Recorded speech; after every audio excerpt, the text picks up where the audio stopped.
Hey guys, it's Luis Jimenez, director and writer of Not Ready, and I'm here with... Will Beasley, and I was the director of photography for Not Ready, and we have Not Ready with us right now. Yes, it's actually on the screen right now, and we are about to watch it and give you guys a commentary on it. Just some thoughts and... Opinions, maybe give you some information about what happened during the shooting. Yeah, maybe some kind of like a behind-the-scenes thing after the scenes were shot. So let's take a look at this. And here we have the opening credits. A nice white text here, but oh, a black text. You couldn't make up your mind to see. Zebra. And, oh, wait for it, wait for it. Zebra. The shoe! Yes. Wait, zebras aren't brown though. It doesn't matter, I had to make it work for the scene. I had this brilliant idea of the shoe scene, and I had to make it work, and my shoe was brown, so yeah. And then here we have Gabe Wickersham playing Andrew, Brian's friend. Yeah, we had originally cast Andrew Williams playing Andrew, but unfortunately due to shooting schedule, he couldn't make it, and I just ended up recasting. So Gabe didn't have too much of time to prepare. But he did do a great job with it, and I love that bit right there where Brian tells Gabe that he's no help. He's like, yeah, you're right.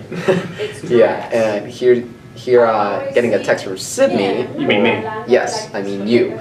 You see, we had actually intended Avery to be on set when we were going to shoot the scene, but the thing is that we ended up shooting the scene on a day that we weren't planning to, so she wasn't there. So then I was just like, you know what, Will? I'm changing your name on my phone. We're going to have a fake conversation that Sydney and Brian would have, and that's part of why the timestamps are not there.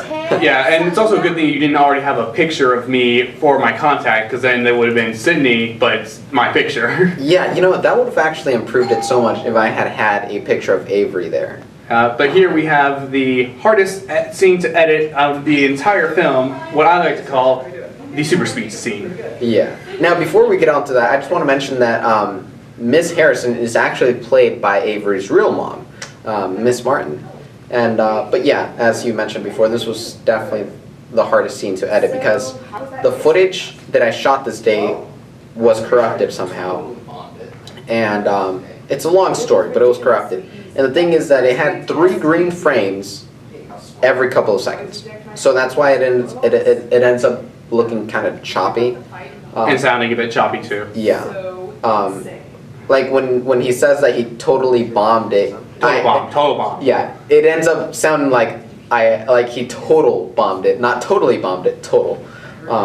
You know, it's definitely a pain to go in there and edit these frames because I have to watch the whole. I have to make the cuts as if the green frames weren't there. You know, have the scene edited the way that I wanted it, and then I had to go watch the whole scene frame by frame to pick up on every single green frame. Multiple times, might I add. Yeah. Yeah, I remember there was a part where when editing this, and you had started with this scene and moving out the green frames and moving the audio around, and I didn't know exactly what you hadn't done yet, so I was afraid if I tried to help, I would mess it up. Yeah.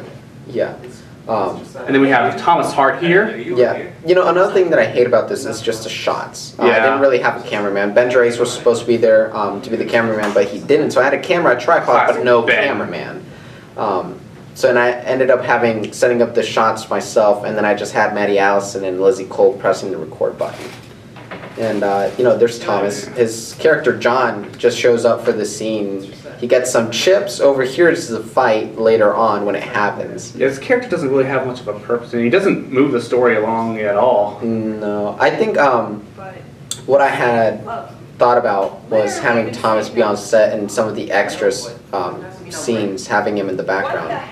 But just make it feel more concrete of the universe. Yeah. But then we couldn't get Thomas to be an extra. Yeah, the thing is that Gospel was going on at the same time, so I had a limited actor pool to choose from. That's also part of the reason why I ended up acting in it. And you're also already interested in acting and also pretty good at it. Yeah, thank you. The thing is that originally I was going to be very removed from the project. I was only going to be executive producer and writer. And then Katie Foster was going to be the director, and I was going to cast some other guy to play Brian. But, you know, Katie had to drop the project and I had to step up. Because, you know, I had most of it written by the time she dropped out. So then I just kind of didn't feel like putting the project on the shelf. Yeah. So I was like, No, have to I don't step up. understand not wanting to put it on the shelf. And here we have Andrew and Brian back at the lockers. It's their favorite place to be. Yeah, and you know, the day right after the fight, he has that awkward, oh, we might have eye contact in the halls. Weird. You know, he's The world's going to explode now. yeah, he's still kind of mad about it. And but yeah, where was I? Yeah, and then as far as being Brian, since Godspell was taking up our Pretty much every actor we have. I ended up casting myself. I was just like, I think I guess I'll just have to do it. And then, you know, here we have Bailey Glasgow shooting or interpreting Olivia. We had originally had Erin McMahon playing her, but Right. again, due to scheduling, she couldn't be there, and We had to recast her. I really like how Olivia, or sorry, not Bailey. Brian, but Bailey interpreted Olivia. She definitely gave the character a more dynamic feel to it. It's not really the way I had originally thought of Olivia, but she definitely put in a lot of sass into Olivia, made her a little bit more likable or hateable for that matter. I'm sure it's one of those characters that people either love or hate, you know? Yeah, there's not much middle ground. You're either like, yes, or, oh, come on. Yeah. Because she's very, like, firm on... Oh, yeah, no, she... Like, not to say that her character is stubborn, but she is very firm and planted in her beliefs. Yeah, she's more of the mentality of, you know what, you don't even need Brian. Leave him in the past. And then she doesn't go back on that. I wonder what their conversation might have been like once she heard that Sydney was back with Brian. You know? Yeah. I think that would have been... She either would have just completely went in like, oh my gosh, I'm so happy for you. Or just like, no, this is what I told you not to do. Yeah, I did consider having a post-credit scene of that, but I just thought it didn't really fit the story. It was unnecessary. It's not really something that fits what a post-credit scene needs to be. Yeah. It was just kind of unnecessary and too extra. Here we have Brian and Andrew again. Yeah, and they're having this conversation at the end of their class. And if you will notice in the bottom right corner... there's nothing there. Yes, there is. There is a tripod leg. That looks like a leg chair to me. Well, you see, the thing is that that's what most of the audience would think. I didn't notice that it was part of the tripod until I was like almost done editing the movie.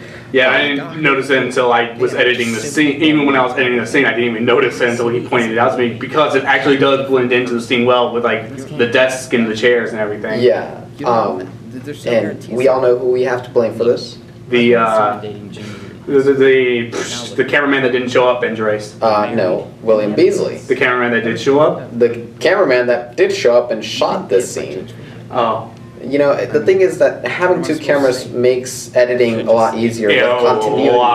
a lot easier, because there's no room to make mistakes or continuity errors Because the continuity is there. Yes. Yeah. Now the problem is that we have to make sure that the equipment doesn't end up in the shot. Which we failed at. I failed at here. Yeah. And then they've already sort of passed this part in the conversation, but they were talking about Lily, and whenever editing this or whenever we've been watching this before, I always, don't know why, but just say, typical Lily. Yeah, and you know that part where he's telling about how he would manage to get back with Sydney, he says, oh, Giselle, you were kidding. You know, it just like my friends are pressed, but this is the perfect time for making jokes. Yeah, you know, Andrew's just like that jokester kind of friend that always takes things a little bit too lighthearted at times. Yeah, maybe you should start seeing the world a bit more of a serious light, but he is supportive in his own weird Andrew way. Yeah, and right here we are about to hear the bell. We hear the bell. And then he just starts bursting out laughing. Yeah, he's just smiling there like, huh, my friend's depressed. Life's wonderful.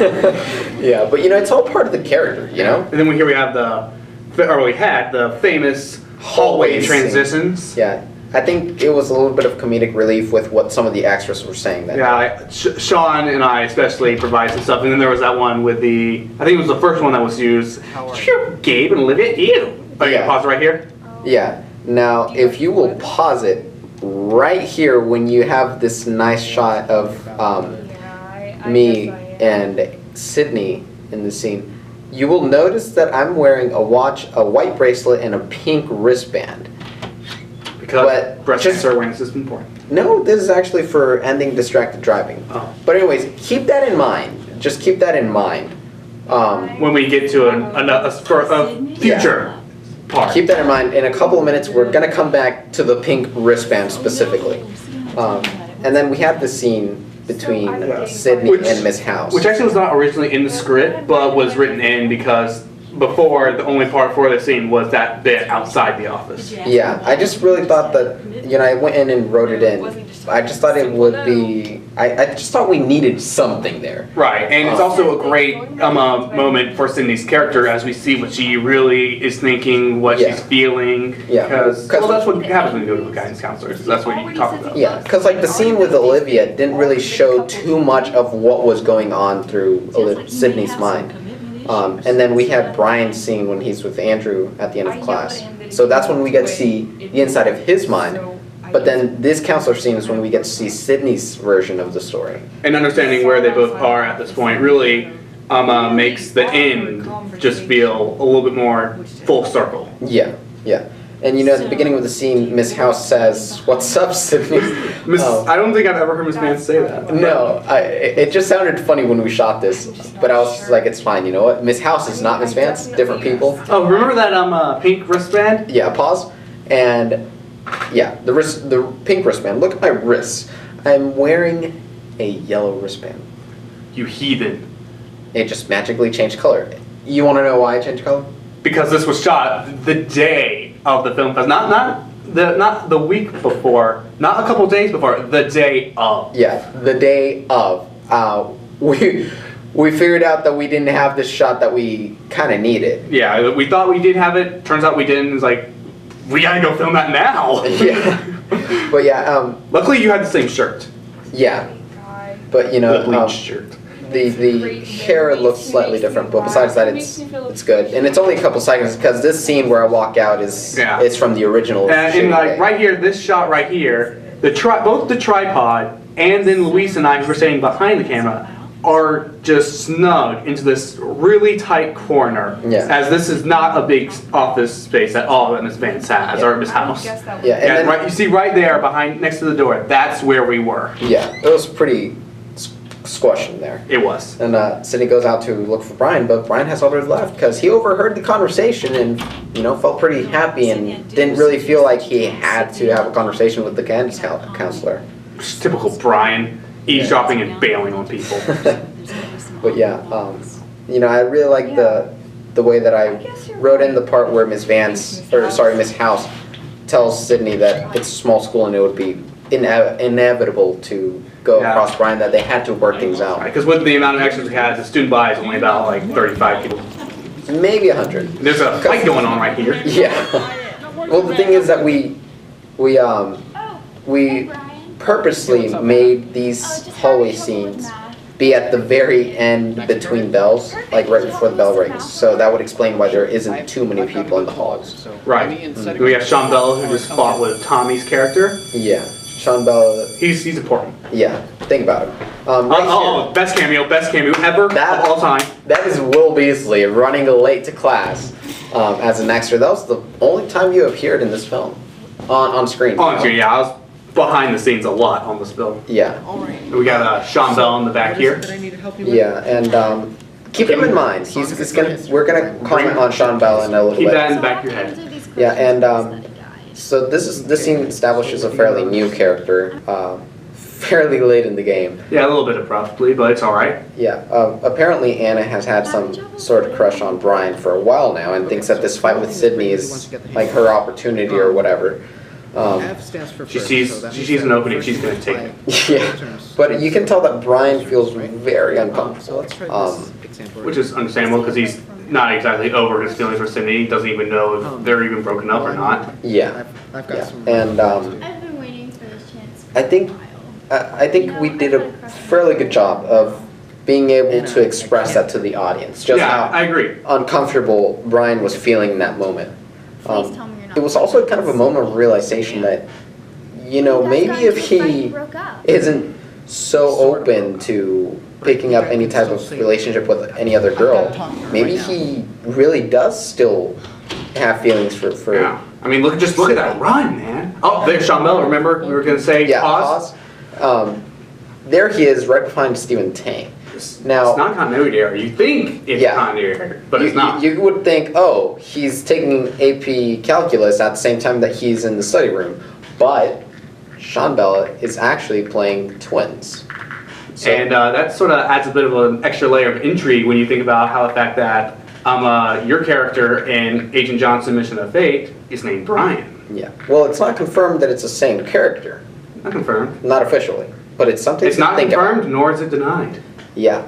It's just out in the air. But this also explains why Sean is in so many of the background shots. Because he's two people. Yeah, because it's two Twins. different people. But yeah, let's go ahead and play this again. And here I am running into the room. And Interrupting class, nevertheless. yes. And obviously, the day right before a test, you can go talk. Yeah. Like, you're interrupting my class. This is going 100% fine, and you can go talk and deal with your personal stuff. Yeah, like Mr. Lib is pretty chill from what we can tell. And I'm just like, it will take long, I promise. But yeah. And then, oh, by the way, we just got to turn off the lights right here. Yeah. That's Oh, what's going on. lights off. I guess he's showing a PowerPoint about math now. Yeah, the thing is we shot on a different date, and this date we didn't have Mr. Michael in there. So the lights were off, and actually my shirt is different. It's a different shirt. You can't tell because the main difference is with the patch, which you can hardly see with the camera angle. Yeah, that's true. That's true. I just know it because I was there. And it's your shirt. Yeah, that's true.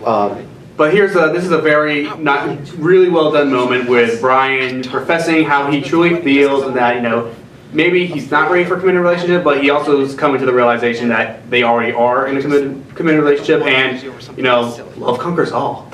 Yeah, it's just kind of like that moment when he just comes out and tells her, I'm fine. Let's go ahead and do this wedding, and we've been dating for 7 months, and we've obviously have a strong emotional connection.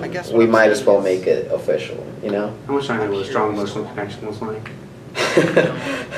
But a comment that Mr. Ply, one of the judges at the film festival, gave me later was that this was a very good storyline to bring to the screen because it's something that actually happens a lot in a high school setting. With couples not knowing where they stand and having misunderstandings. And that hug that we just saw was a very nice touch and really brings everything, I think, pretty full circle and submits where they are in their relationship now at a better understanding. Yeah, the thing about that hug is that I wasn't really sure if I wanted to have my first on-screen kiss. I wasn't really sure if Avery would have been okay with it either. Along with that either. But I just, like I've had my first real kiss, but I don't. But I mean, first on-screen kiss is different, Oh yeah, no, it absolutely is different because that's something that you're presenting to the public. Yeah, like it's not something private that's going to stay between you two. It's something that's anybody's going to be able to watch, Right. So I wasn't really sure if I was ready for that step. I mean, it is a big deal, so I can understand where you're coming from. But yeah, and I'm not really sure Avery would have gone along with it either. Because I said it's a pretty big deal. Right. But yeah, this is the ending, and now we have the credits rolling in. Credits. And not ready. I'm the only one that did my credits the other way. Yeah, and I used the same song from the opening credits, and you'll notice that Kate Foster was here as a writer. Because she did help out in the writing process. She helped to grow the seed. Yeah, the seed was etude number 8, which is only 20 lines. And, I showed it to her and I was like, we need to, this is the basis, this is the seed. We need to add on to it, get some character development in there, get a real plot. Grow the seed into a beautiful work of art. Yeah, because, etude 8 being 20 lines divided between 2 characters doesn't really give too much of a plot. No. And then, I gave credit to all the extras, or most of them. Why am I last? Because you're the most special extra, that cameo. Oh, of course, that's obviously the reason why. But yeah, that's pretty much all of the director's commentary we have on this. And, when I say directors, I mean plural, because I'm the director. I'm director of photography. Exactly, so it's directors, right? So that's the commentary we had, and hopefully you guys liked it. Hopefully you guys learned something new about, Not ready, filmmaking, what happened in this film in particular. yeah, what was happening behind the scenes and in the process of bringing this to the screen. It was definitely a lot of fun making this from scratch, pretty much. Writing the script, getting everything put together with all the actors. And, Editing out green frames. yeah, editing out green frames. That was fun. Want to do that again. Absolutely. But yeah, anyways, hopefully you liked it. Thank you for watching, and we'll be seeing you. Signing out.